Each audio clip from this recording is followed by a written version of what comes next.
Hello friends, రేపటి complete episode ఇప్పుడు ఈ వీడియోలో చూడండి.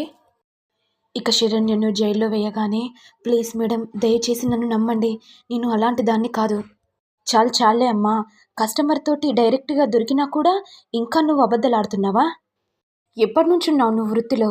ఇటు పక్కనామే అంటే అది నేను 6 నెలల నుంచి ఉన్నానండి. ఏయ్, నిన్ను చూస్తుంటే మాత్రం రీసెంట్గానే ఈ పనిలోకి చేరినట్టుగా అనిపిస్తుంది. రిసార్ట్కి నేను మా ఆయనతో వచ్చాను మేడం, దయచేసి నన్ను అర్థం చేసుకోండి. నేను పెద్దింటి కోడలినండి, మా కుటుంబం చాలా గౌరవమైన కుటుంబం అండి, దయచేసి నా మాట నమ్మండి. సరే అయితే నువ్వు చెప్పేది నిజమో కాదో తెలుసుకుందాం అనుకుంటూ ఇక లేడీ కానిస్టేబుల్ ఫోన్ తెచ్చి ఇక శరణ్యకి ఇవ్వగానే, మరి నువ్వు పెద్దింటి కోడలివా కాదే అనేది ఇప్పుడే తెలిసిపోతుంది అనుకుంటూ శరణ్య ఇక వాళ్ళ అత్తయ్యకి ఫోన్ చేస్తూ, అమ్మో ఇప్పుడు ఈ ఒక్క విషయం గురించి చెప్తే మళ్ళీ ఆయన విషయం గురించి చెప్పాల్సి వస్తుంది, అలా జరగడానికి వీల్లేదు, నా వల్ల ఆయనకు ఏ హాని జరగకూడదు, ఇప్పుడు నేను ఏం చేయాలి, ఎవరికి ఫోన్ చేయాలి అని శరణ్య అనుకుంటూ ఉండగా ఇంతలో లేడీ కానిస్టేబుల్, ఏంటమ్మా ఏం ఆలోచిస్తున్నావు, ఫోన్ ఇవ్వగానే మీ పెద్దింటి కుటుంబానికి ఫోన్ చేస్తా అని చెప్పావు కదా, చెయ్యి మరి. ఓహో, అబద్ధాలు బాగానే ఆడుతున్నావు కదా. అయ్యో, నేనెందుకండి అబద్ధాలాడతాను, ఇప్పుడే ఫోన్ చేస్తాను వినండి అనుకుంటూ శరణ్య దర్శన్కి ఫోన్ చేసి, హలో ఏవండి, నేను శరణ్యని మాట్లాడుతున్నాను. ఏంటి, ఎందుకు ఫోన్ చేశావు, మళ్ళీ నన్ను టార్చర్ పెట్టడానికా? అది కాదండి, నేనిప్పుడు స్టేషన్లో ఉన్నానండి, వ్యభిచారం కేసులో నన్ను ఇరికించారండి, దయచేసి నన్ను కాపాడండి. ఇది విని దర్శన్ ఒక్కసారిగా షాక్ అవుతాడు. ఏంటి శరణ్య, ఏం మాట్లాడుతున్నావు, నువ్వు ఉండాల్సింది రిసార్ట్లో కదా, మరి నువ్వు స్టేషన్కి ఎందుకు వెళ్ళావు, ఏం జరిగింది, నిజం చెప్పు శరణ్య. అసలు ఏం జరిగిందంటే, మీరు రూమ్లోకి వెళ్ళాక ఇక నేను బయట వెయిట్ చేస్తూ ఉన్నానండి, ఇంతలో ఒక సుశీలక్క వచ్చి నన్ను రూమ్కి తీసుకెళ్ళిందండి. ఆ తర్వాత పోలీసులు రాగానే నేను బయటికి రావడంతో వేరే అతను నా రూమ్లో నుంచి వచ్చాడండి, ఇక నేనే వ్యభిచారం చేశానని నన్ను స్టేషన్కి తీసుకొచ్చారండి. అప్పుడు దర్శన్ కోపంతో, ఓహో, నీకు కాకుండా ఇంకే వేరే వాణ్ణి పట్టుకున్నావా?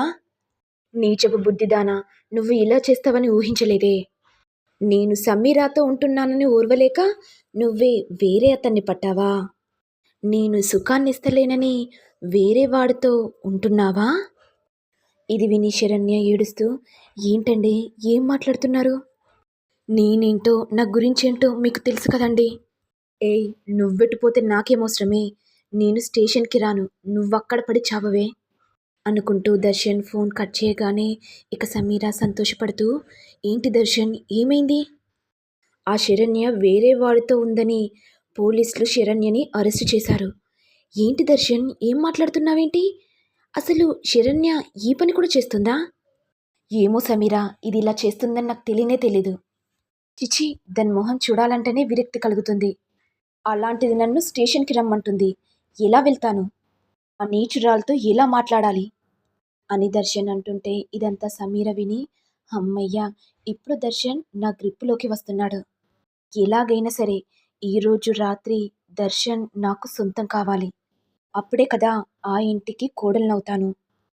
ఇంతలో ఆనందభైరవి దర్శన్కి ఫోన్ చేయగానే, నాన్న దర్శన్, శరణ్య ఏం చేస్తుంది, అసలు ఫోన్ కూడా మాట్లాడట్లేదేంటి నా కోడలు. ఇది విని దర్శన్ భయంతో ఇప్పుడు ఏం చెప్పాలి, ఈ శరణ్య స్టేషన్లో ఉందని చెప్పన్నా, ఒకవేళ స్టేషన్లో ఉందని తెలిస్తే నన్ను ఇంటరాగేషన్ చేస్తుంది, ఈ శరణ్య కూడా చెప్తుంది సమీరా దర్శన్ ఒకే రూమ్లో ఉన్నారని, అలా జరగడానికి వీల్లేదు, ఎలాగైనా సరే నేను బెయిల్ నుంచి శరణ్యను బయటికి విడిపించాలి. ఏంటి నాన్న దర్శన్, ఎందుకు టెన్షన్ పడుతున్నావు, అంటే అది అమ్మా, శరణ్య స్నానం చేస్తుంది, నీకు తర్వాత కాల్ చేస్తానమ్మా. నాన్న దర్శన్, టిఫిన్ ఏమైనా చేసావా? చేశానమ్మా ఇప్పుడే. సరే నాన్న, జాగ్రత్తగా ఉండండి, శరణ్య వచ్చాక నాకు ఫోన్ చేయి. సరే అమ్మా. ఇక దర్శన్ టెన్షన్ పడుతూ, సమీర ఎలాగైనా సరే మనం స్టేషన్కి వెళ్ళాలి, లేకపోతే మా అమ్మ ఇంటరాగేషన్ చేస్తుంది, నేను నీతో ఉందన్న విషయం తెలిసిపోతే ఇక నిన్ను బ్రతకనివ్వదు, ఒకవేళ శరణ్య స్టేషన్లో ఉందన్న విషయం మా అమ్మకు తెలిసిపోయిందంటే మా అమ్మ అన్నీ ఎంక్వైరీ చేస్తుంది, ఎవరు తప్పు చేశారో అనేది కూడా కనుక్కుంటుంది అని అనేసరికి ఇక సమీర టెన్షన్ పడిపోతుంది. అమ్మో, కొంప తీసి ఈ రౌడీని పెట్టించింది నేనే అని ఆ ఆనంద భైరవికి తెలిసిందంటే ఇక దర్శన్ నాకు దూరమైపోతాడు. అలా జరగడానికి వీల్లేదు. ఎలాగైనా సరే దర్శన్ని సొంతం చేసుకుంటాను. సమీరా, పద మనం తొందరగా స్టేషన్కి వెళ్దాం. ఏంటి దర్శన్, శరణ్య గురించి ఎందుకు ఆలోచిస్తున్నావు? దాని పీడ విరగడైందనుకుంటే మళ్ళీ ఎందుకు టెన్షన్ పడుతున్నావు? నా మాట విని ఈరోజు రెస్ట్ తీసుకొని రేపు వెళ్దాం, సరేనా దర్శన్? ఏంటి సమీరా, ఏం మాట్లాడుతున్నావు? బుద్ధుండే మాట్లాడుతున్నావా? మా అమ్మ మళ్ళీ ఫోన్ చేస్తే నేనేం సమాధానం చెప్పాలి? అక్కడ మా అమ్మకు డౌట్ వచ్చేస్తుంది. పద సమీర, స్టేషన్కి వెళ్దాం అనుకుంటూ దర్శన్ సమీర ఇక స్టేషన్కి వెళ్ళగానే శరణ్య ఏడ్చుకుంటూ ఉంటుంది. ఇంతలో దర్శన్ వచ్చి, శరణ్య, ఇలాంటి బాగోతాలు కూడా చేస్తున్నావా? ఏంటండి, ఏం మాట్లాడుతున్నారు? నేను అలాంటి పనులు నేనెందుకు చేస్తానండి? ఎవరో కావాలని నన్ను ఇరికించారండి. నన్ను ఇరికించిన వాళ్ళకి వాళ్ళ అంతు చూస్తానండి. ఇక సమీర కోపంతో, ఏంటి శరణ్య, ఎక్కువ మాట్లాడుతున్నావు? కొంప తీసి మేం చేశామని అనుకుంటున్నావా? ఇక శరణ్య కోపంతో, అవును సమీర, ఇదంతా చేయించిందని నువ్వే అని నాకు బాగా తెలుసు. ఎందుకంటే మాయన్ని సొంతం చేసుకోవడానికే కదా నన్ను ఆ సుశీలక్కను పంపించా. ఇలా అనేసరికి సమీర టెన్షన్ పడిపోతుంది. నిజం చెప్పు సమీర, అంటే అది నేనెందుకు చేస్తాను?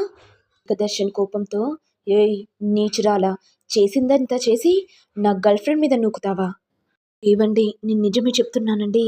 సమీర మిమ్మల్ని చూసి ప్రేమించట్లేదు, మీ ఆస్తిని చూసి ప్రేమిస్తుందండి.